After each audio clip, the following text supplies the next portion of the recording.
The Acura Integra name came back to North America in 2022 after nearly 2 decades. Identified as the DE series, the next-gen Integra replaced the Acura ILX and is based on the 11th generation Honda Civic Si, sharing the same powertrain and various interior parts. Although this car received great feedback from car journalists, it didn't really excite the car enthusiasts who remember the Integra as a bare-bones, high-revving tuner car from the 90s. And as with all new modern cars, the DE series Integra has increased in size, weight, and despite all the youthful marketing, it has become more tame and grown up. And I suppose this is what Acura is all about, an upscale sister version of Honda, like Lexus is to Toyota and Infiniti is to Nissan. However, a couple months ago, the Acura Integra Type S debuted. Now this car piqued the interest and excitement of the car community, who have the Integra nameplate as a fond memory of their boy racer days back in the late 1990s and early 2000s. Because it wasn't just an appearance package, it shares a majority of its key internals with the FL5 Type R, and although it's not in dealers yet at the time of this video, it's already being compared to the FL5 Type R. But today I want to compare the Integra Type S to the iconic DC2 Integra Type R. Hi friends, I'm Sepp. Welcome back to a new video. If you're new to the channel, I'm a car enthusiast making videos for car enthusiasts like yourselves, and I try to post a new video every week. So feel free to subscribe to get your weekly dose of YouTube car content. Before we get into it, I'll be comparing the USDM variants as the JDM versions are always cooler and it won't be a fair fight. So anyways, let's try to find out purely based on the internet if this new car will live up to its legendary name. Talking about names, let's start off with the obvious difference. The Type S versus the Type R. Acura introduced the Type S name in 2001 with the debut of the Acura TL Type S. And since then, the Type S has been reserved for the sport variants of their past and current models, such as the CL, RSX, CSX, TLX, and of course the NSX. Whereas R stands for race, and ironically to me sounds much more sportier than Type S. Enough of this naming lingo, let's compare the power. The Type S is powered by the 2-liter turbocharged K20C1 and boasts a healthy 320 horsepower and 310 pound-feet of torque. This engine reaches peak torque around 2500 RPM, which gives the Type S a good low-end grunt, ideal for driving in the city.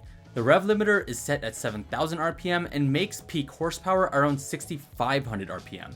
Overall, the Type S is adapted to the modern era of turbocharged 4-bangers with smooth and refined power. The DC2 Type R on the other hand is powered by the 2-liter naturally aspirated B18C, which pushes 195 horsepower and 130 pound-feet of torque. Now this is significantly down on power compared to the new gen, but these cars were never about straight line speed. The DC2's driving dynamics strategically used this power by revving out the engine to an eye-watering redline of 8500 RPM, with peak power reached at 8000 RPM and peak torque at 7500 RPM. The Type S may have more power, but for some reason I personally gravitate toward the high-revving B18C. It's one of my dreams to drive an ITR where I can ring out the whole power band and get the sound of the angry bumblebees, high-tech VTEC opening up around 5700 RPM. But if I could only have one daily drivable sports car, the Type S would take it 100%. Both cars only come in a manual gearbox, but the Type S comes with a 6-speed and the Type R comes with a 5-speed. Honda's manual transmissions have always been known to be precise and smooth, so I'll be splitting hairs trying to compare the two, but the one difference I can note is that the Type S has the automatic rev match, which is a nice feature, but the purists out there would argue the heel-toe downshift is where it's at. One carryover between the new and old gen is the use of a helical type limited slip differential, delivering power to the front wheels effectively in adverse grip conditions. In terms of suspension, the Type S has carried over the FL5's dual-axis McPherson strut system for the front and multi-link for the rear. This dual-axis setup was introduced in the FK8, which separates the steering axis from the damper axis, resulting in much less torque steer. The Type R comes with dual wishbone suspension, which has proven to be potent while power levels are at reasonable levels. Modifying the Type R for more power could perpetuate torque steer even more. If the Type S is anything like the FL5, which we kinda already know it is, it's going to handle like it's on rails.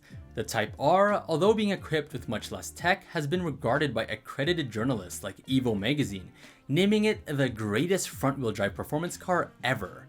Also, popular Japanese show Best Motoring raced the Type R against more powerful all-wheel drive cars, such as the GTR and STI, and it kept up no problem thanks to its handling dynamics. Now, the hot topic that everyone worried about post-pandemic, let's talk about weight. The Type S's curb weight comes in at 3,219 pounds, whereas the Type R is 700 pounds lighter at around 2,500 pounds. Now, I believe the Type R's weight compensates for being down on power. The two cars are actually closer than I thought when it comes to acceleration. Car and Driver tested the ITR 0 to 60 and got 6.6 seconds. The Type S hasn't officially been tested, but CarBuzz estimates it will be around the mid 5-second range, based on 0 to 60 times from the FL5. 1 second gap is actually not too bad considering the 20-year technological gap between the two.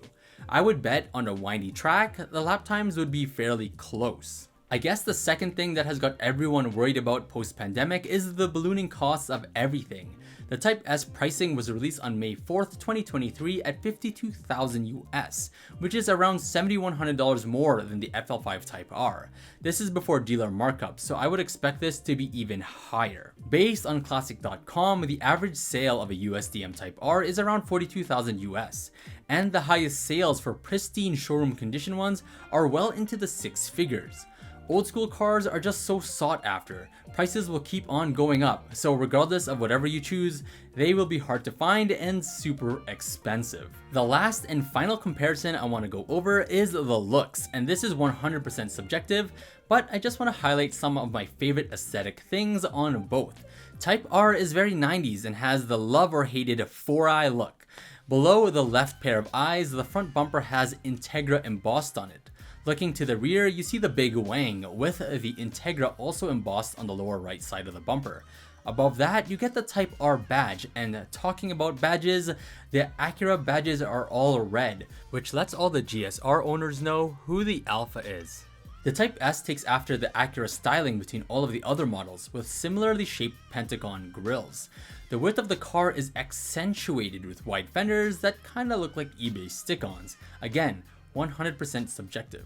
The front end is much more aggressive with muscular body lines through the front bumper into the hood. A ventilated hood that is, that adds a cool factor both literally and metaphorically. The badges aren't red, so that's minus points for me, but the embossed Integra logo has been carried over both on the front bumper and rear bumper.